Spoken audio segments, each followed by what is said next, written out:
Welcome everyone.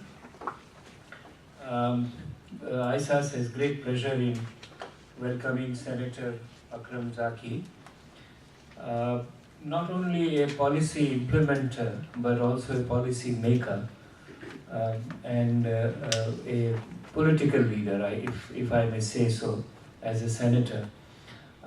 He has also been involved in human rights activities as the chairman of the Pakistan National Human Rights Commission. So a very widely spanning career, public career, and a lot of experience which comes with it. He has very kindly agreed to give us, share his thoughts on the geopolitics in emerging Asia, where not only India, China, but also subcontinent, South Asia, Pakistan.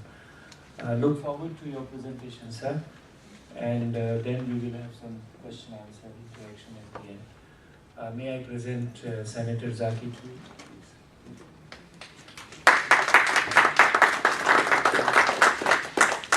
Thank you very much.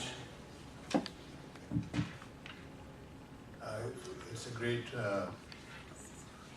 privilege for me and honor for me to be invited here in this prestigious institute which is doing excellent work. I've seen some of the papers produced here. I actually came to Singapore for a winter vacation,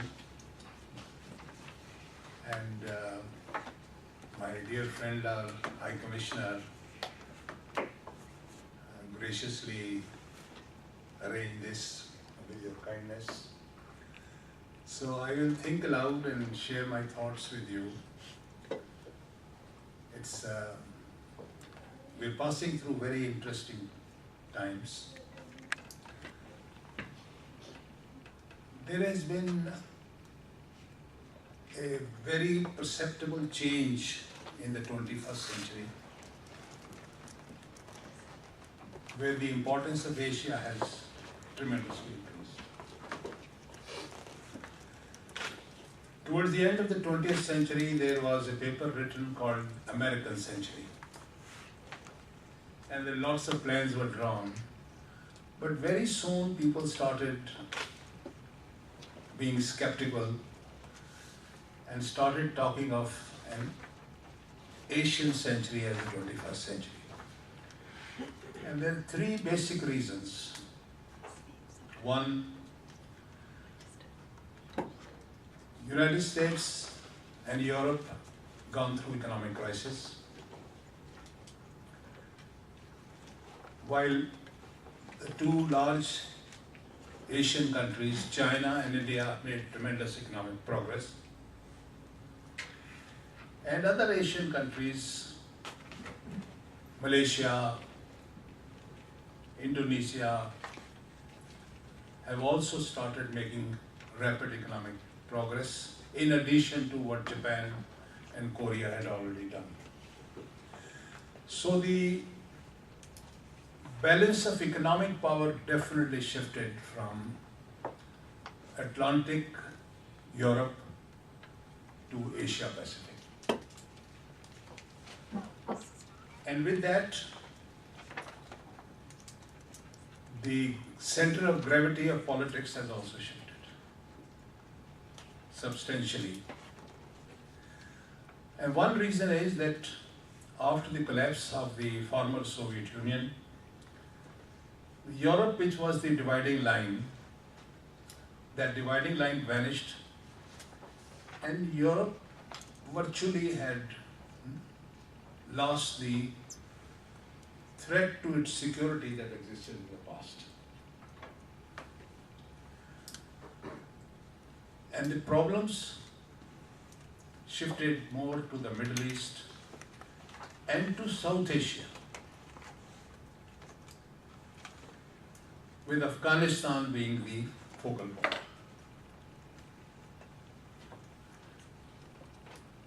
Now, China has rapidly developed under the philosophy of peaceful rise. And their emphasis has been on trade and economic cooperation. In the initial stages, they virtually neglected the military aspect and adopted a very low-key foreign policy. And their objective was, in the 80s, to double their GDP, in the 90s to redouble their GDP, and then they went into other areas. And now after the 18th Party Congress, they have declared the following objectives. Number one, to double their national product or GDP of 2010 by 2020. And this time the emphasis is not only the GDP of the nation, but also the per capita income of the urban areas and per capita income of the rural areas will be doubled in this period. And they have declared their national objective of making China a moderately prosperous country by the year 2021. And 21 they have chosen because that makes the 100th anniversary of the founding of the Communist Party. And they have a second target of 2049, when China will be 100 years old, of becoming what they expect to be a developed country and prosperous country. And with this foreign policy, these national objectives, they have a very firm commitment to peace and development. They don't want conflict in the region. India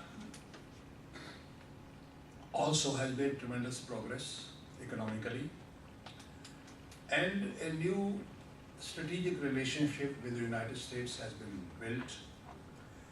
And India, which was the most important country in the region, is now poised to become a global power also, by seeking a seat in the permanent seat in the Security Council. Others also doing it, but we are not focusing on them.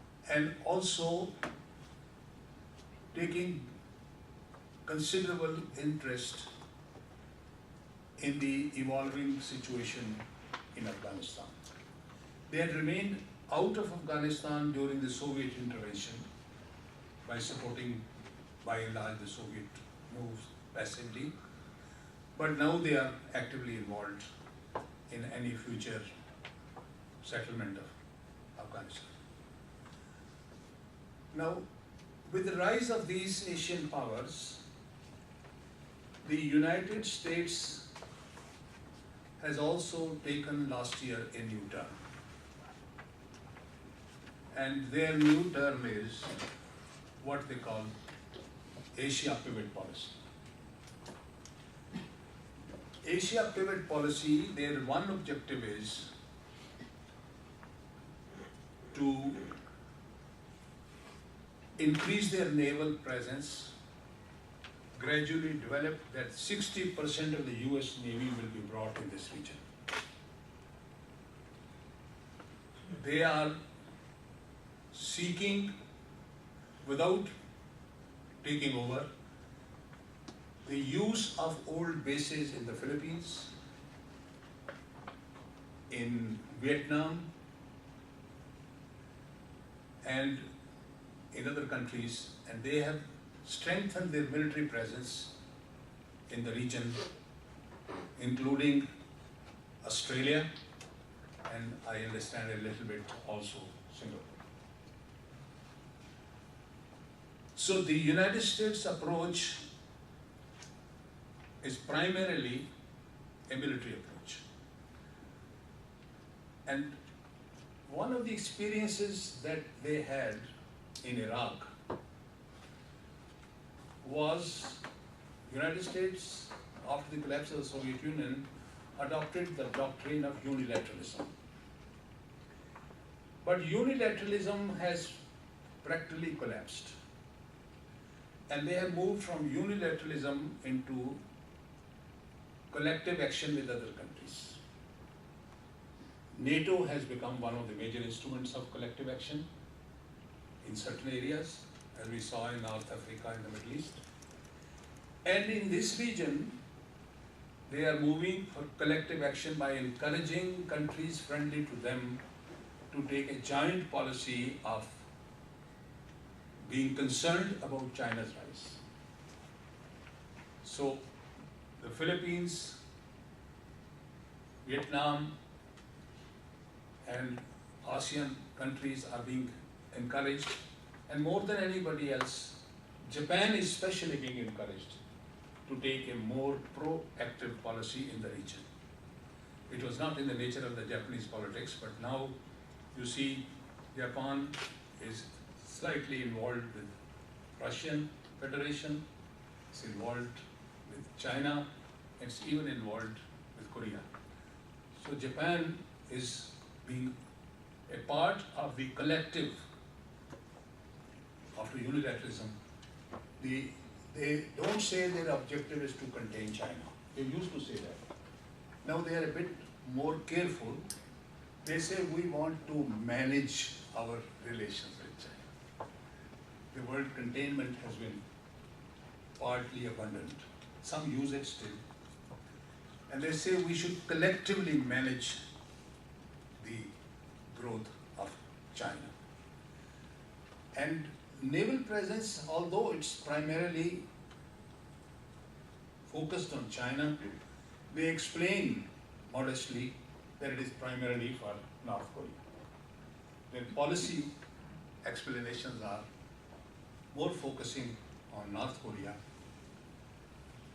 In the Central Asia region, which is energy-rich area, there is, some people say, a new great game.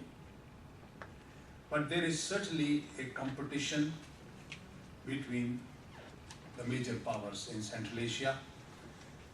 The Chinese are primarily focusing on economic and trade with these countries and on pipelines. The Russians have a partial military approach. They have renewed their base in Kyrgyzstan. They have renewed their military presence in Tajikistan. And the United States also has a base both in Kyrgyzstan and Tajikistan, but the US influence seems to be on the decline in Central Asia. And there is cooperation between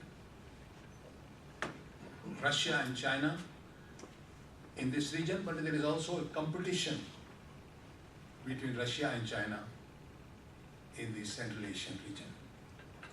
And this, with the declared withdrawal of America from Afghanistan, the US influence is likely to decline further, notwithstanding the fact that Brzezinski has put up the doctrine as advocating very clearly that control of Central Asia is, as in the days of Mackinder, central to the control of the rest of the influence. But their influence, if they really withdraw their troops from Afghanistan, will further decline. Now, moving away from this to the other part, which I said is the pivotal position, in Central Asia, energy is a major question. It's an energy surplus area. And the three most important out of the 5 issues of the world: energy, terrorism, and non-proliferation. The other 2 I will leave out. They are important: the climate change and environment. They are at a different philosophical level. So I will deal with these 3. In all these 3, energy, terrorism, and non-proliferation. Afghanistan, Pakistan, and Iran, the three countries come in focus. Pakistan, unfortunately, is accused of being a place from where terrorism emerges, but in reality, it has suffered more than any other country because of terrorism. There have been 40,000 lives lost in Pakistan so far, out of which 35,000 plus are civilians and about 5,000 are members of our forces, including the army, the police, and frontier constabulary. So we have lost 40,000 plus lives in this war on terror. And our cities are totally in a stage of uncertainty, and bomb blasts are happening, target killing is taking place. So we are the worst victim of terrorism. Yet somehow the media hype is, instead of sympathy, more criticism and more blame for Pakistan. One thing is clear, that the American ISAF intervention in Afghanistan has not achieved its objective. 10 years down the line, they have not been able to pacify Afghanistan. They have not been able to control the situation. And the reason why they have not been able to do so is that it is not purely a question of war on terror. The Afghans, majority of Afghans, especially in the southern part, see it as a war of liberation against foreign occupation. And those who were policymakers in the West, they were confused. The Taliban were a small group, they were very well organized, but they declared all the Pakhtuns to be Talibans. And since all were declared Taliban, now Talibans, there are anti-Pakistan Taliban, there are anti-Afghan Taliban, there are 100 kinds of different kinds of groups which are all jumped together as Taliban. But basically, it is a war of national liberation for them. And that is why they have not been defeated.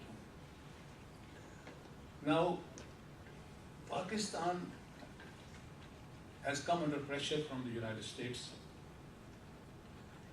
Like Vietnam, when they did not succeed in Vietnam, Cambodia became the victim of blame and bombing. The great powers have a weakness, they never admit that we are lost.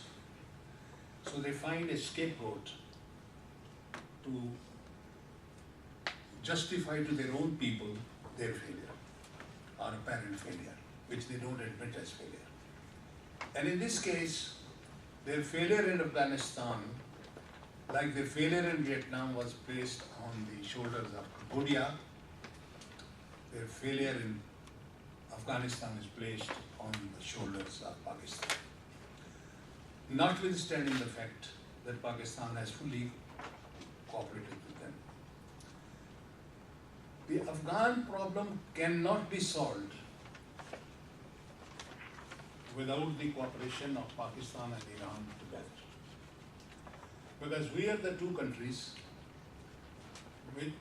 in which there are 3 million refugees of Afghanistan in Pakistan and about 2.5 million refugees in Iran. And we are impacted. If Americans have announced that they will leave Afghanistan, India is making economic investments. They have invested about 2 billion in various projects. China is making economic investment. They have got a 4 billion contract to exploration of copper mines and building their mobile phone services and power generation. Then India has signed a strategic partnership agreement with Afghanistan for training their security forces. The announcement of withdrawal by the year 2014 has made the progress of peace talks more difficult. Those who are fighting have come to the conclusion, apparently, that if with all their might they could not prevail, now the time is on our side because they have decided to pull out. It's clear that America wants to pull out and other countries want to pull out their combatant forces, but they want to leave their strategic presence in 5 bases in Afghanistan, from where they will operate drone attacks, night raids, and watch their interests in Central Asia. So the United States is not intending to leave. They are only going to transform their role from fighting forces into strategic presence.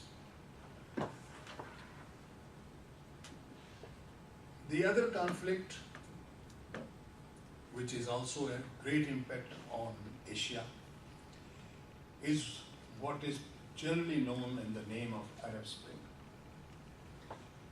In Arab Spring, 3 things must be understood. Number 1, the old movement of secular Arab nationalism, pan-Arab nationalism has declined. Pan-Arab nationalism force does not exist in the same shape. Individual Arab countries have a revival of nationalism. Secondly, the factor of Islam has become more important than the old philosophy of liberal or secular way of life. And therefore, in this region, the whole region, their developments are to the disadvantage of Israel and to the disadvantage of the United States and the West. And that is why they are now, in spite of the pivot Asia in this region, there are statements coming from the United States that not at the cost of Middle East. And Syria has become the symbolic point of conflict. And there, for the first time, the United Nations unity of the 5 has broken down. China and Russia have not gone along with the policy. They were more tolerant of their UN intervention in the case of Libya and North Africa. But here the conflict, the confrontation, you can say, and the philosophy of regime change as the primary instrument of policy is now being opposed. The United States pressurizes most nations to change their policy. If they don't agree, they want to change the regime either through subversion or through military intervention or through the introduction of mercenary forces. This is a serious destabilizing factor. And I think the Syria crisis will probably in the end evolve in a manner that negotiated settlement will have to be accepted. So basically, the new economic trends and new global trends are a economically declining West is militarily strident. An economically rising China is militarily holding its horses and is not responding in the same fashion. And there is a possibility that the philosophy of creating an harmonious international society all around, advocated by China, may become, in this global atmosphere, a necessity for all the countries. In Afghanistan, no solution which is suggested by any outsider will be accepted. The only way to solve the Afghan problem is by encouraging a dialogue between the Afghan groups. Others can become facilitators for a dialogue, but they can't become proposals of solutions for a dialogue. This is the Afghan psychology. There are now new steps being taken. Americans showed interest in talking to the Taliban, and they established a small presence in Qatar.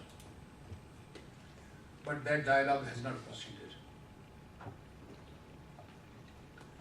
Now Turkey has come into the fray, and there are better chances that a dialogue might take place through the intermediate efforts of Turkey.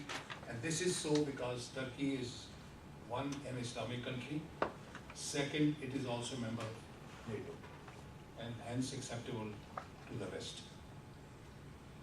I'll say a few things about China and about Pakistan-Afghanistan relations, because Pakistan is more deeply involved. Pakistan is more interested in peace and stability in Afghanistan than any other country. And we have taken the following measures. One, we have a number of bilateral exchanges with Afghanistan. Our president goes there, their president comes to us, our prime minister goes, their prime minister comes, delegation exchange, youth delegations come. Then we have tripartite talks, Afghanistan, Pakistan and United States, to resolve their issues. Then we have tripartite talks, Pakistan, Afghanistan and Iran. Then we have tripartite talks, Pakistan, Afghanistan and Turkey. And then we have a mechanism of quadrangle talks, Pakistan, Afghanistan, Tajikistan and Russia. So through all these mechanisms, we are trying to work out a pacification and a peaceful. Our first concern is that the process of dialogue between Afghan groups should start. Recently, the High Policy Council, Peace Council, which was established by Afghanistan under the leadership of Professor Rabbani, who was assassinated, was stalled. And now it has been restarted because his son has been made head of that. He recently visited Pakistan, and at his request, a few Taliban who had been detained by Pakistan have been released so that the process of negotiations can be facilitated.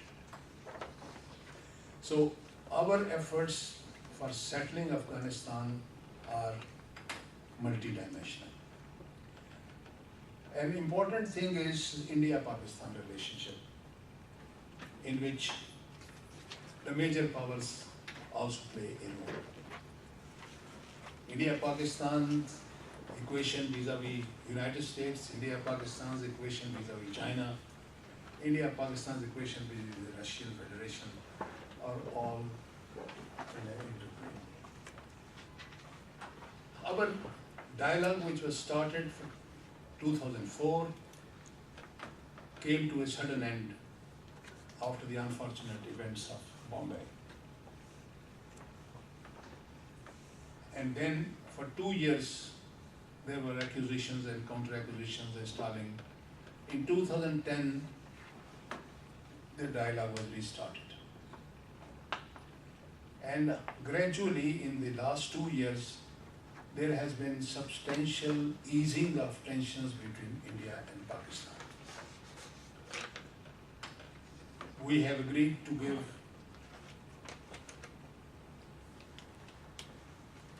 most favored nation treatment to India, which India had already announced for Pakistan. And we are now negotiating the removal of non-tariff barriers so that this status becomes really meaningful and effective. It's believed currently that by trade, if we improve our relations, other problems can become less difficult to solve. An example is quoted of China and India. China and India have not been able to solve their border problem. China and India have not been able to resolve the Tibet issue and the Dalai Lama's presence. But they have a trade which has risen to 75 billion, and now they have a target of 100 billion mutual trade. So Pakistan has also gradually agreed to adopt the route of following the economic cooperation between India and Pakistan. And it is hoped that there will be then, through this process, less of undercurrent of tension between the two in Afghanistan as well. So by and large, with all the existing problems, I see that the trend towards peace is becoming stronger than trend towards potential conflict. In spite of Asia pivot policy, the United States also has a strategic economic and political dialogue with China to manage their relations. And they have 70 different mechanisms of bilateral negotiations. So while the world is still in turmoil, while the economic crisis of the West has not been resolved, while the focus has shifted to Asia, I think the forces of peace are becoming gradually more effective than the forces of conflict.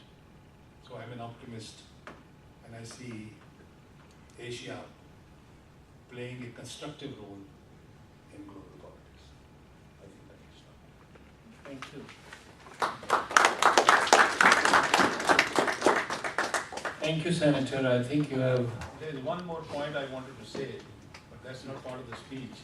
Today, for Pakistan's terrorism is the 5th anniversary of the assassination of Prime Minister Benazir.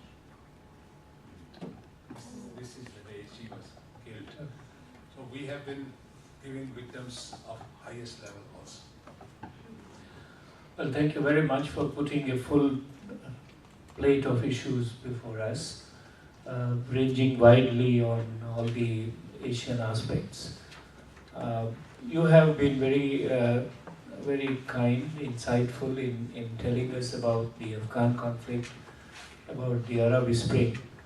There is one more conflict in Asia, which is in South China Sea. I think from the region where we are sitting, the countries have a different view than what Chinese claim for a peaceful rise may be.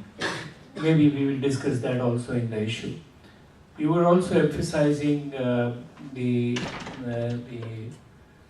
Pakistani role that terrorism is an allegation thrust by the media. And is there anything more than the media? Because media does not succeed in pinning down a country of Pakistan's size and dimensions on such a serious issue. Are there other forces which are trying to malign Pakistan? Are there other forces which are distorting the image of Pakistan? I think who else but you would be able to give us thoughts on it. Your optimism, we all wish inshallah comes true. Asia becomes a peaceful region, India, Pakistan become peaceful neighbors and probably work together in Afghanistan. But to what extent our audiences would share the optimism, let us leave it to them.